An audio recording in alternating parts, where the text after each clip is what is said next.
About on the Kankakee River. Firefighters on standby tonight for any rescues in the next coming days. And we are seeing some flood watches and warnings in some of those areas, so we're still getting rain actually at this hour. Yeah, it's really the snow melt, the rainfall, but more importantly, what we're noticing along some of the rivers, especially the ones that are having biggest issues, is what's known as an ice jam.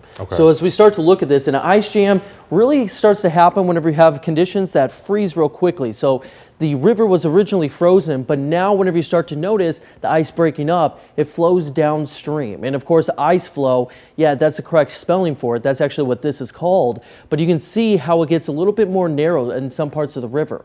That's going to play a factor in this because that ice continues to roll down and eventually it gets clogged up right here where it starts to kind of thin out across the area.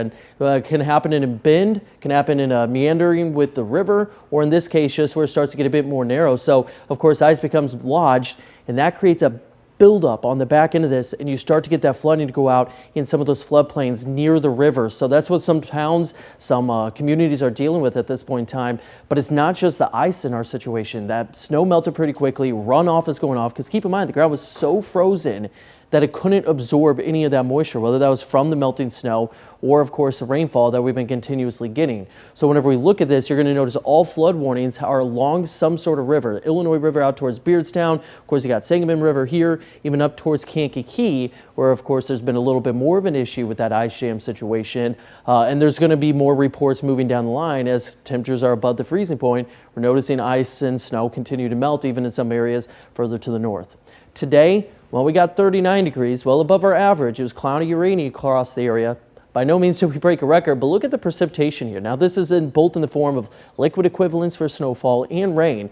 For the month of January, we typically average about just over 2 inches. Now, whenever you talk 10 inches of snow, in a perfect world, it is equivalent to 1 inch of rainfall. But we're already starting to look, with both things considered, nearly 6 inches for this month alone. We don't need any more rain. But whenever you go back to December, we were talking about being abnormally dry and how we would want more rain.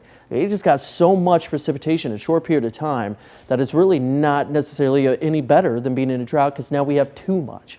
Whenever you look at temperatures, 36 in the state capital, 37 here in Decatur. Wind's going to be out of the north. It's relatively breezy, and in many cases that's going to help as we progress into tonight, because otherwise conditions are still favorable for some fog. So you're going to notice that with the rain that we've gotten, it's helping disperse some of that. Out in Jacksonville, 3 miles of visibility. Bloomington has really seen the brunt of this. At times it was closer to half a mile of visibility, now up to 2. That's not to say visibility won't go down in some cases tonight, but as long as we got the showers and they're light to moderate, they'll help disperse that fog a little bit. But you can just see how widespread the rain chances are. Again, we don't need any more. Good news is temperatures are staying above the freezing point tonight, so it's an all-rain event. As this area of low pressure bypasses off towards our south, eventually moving east, that's whenever we start to get a bit drier.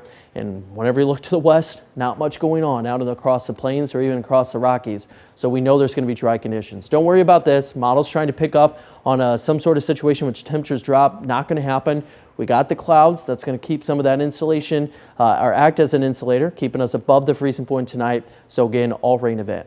We get into your Sunday, well, it's going to be gloomy. I'm not going to allow the chance for a light sprinkle early on in the morning, maybe a drizzle throughout the day, but we are staying dry. Only issue with Sunday truly is going to be, in some cases, patchy fog as you wake up and head out the door. But by the time we get into mid-morning, that changes because winds start to pick up. Winds usually, there's one called advection fog that's a little different, but winds typically need to be calm for fog to kind of stay in place. So tonight we're dealing with patchy fog. Rain does linger across the area. Temperatures in the mid-30s across central Illinois. We start to get into your day planner going into your Sunday. We top out near 39, almost 40 degrees across the area. But notice that wind, a little bit more breezy, again, helping with that fog as we start to head into tomorrow. Roto-Rooter 7-day forecast continues to show clouds Monday into Tuesday, temperatures in the lower 40s. Eventually, we do make a push closer to about 50 degrees as we head into Thursday and Friday.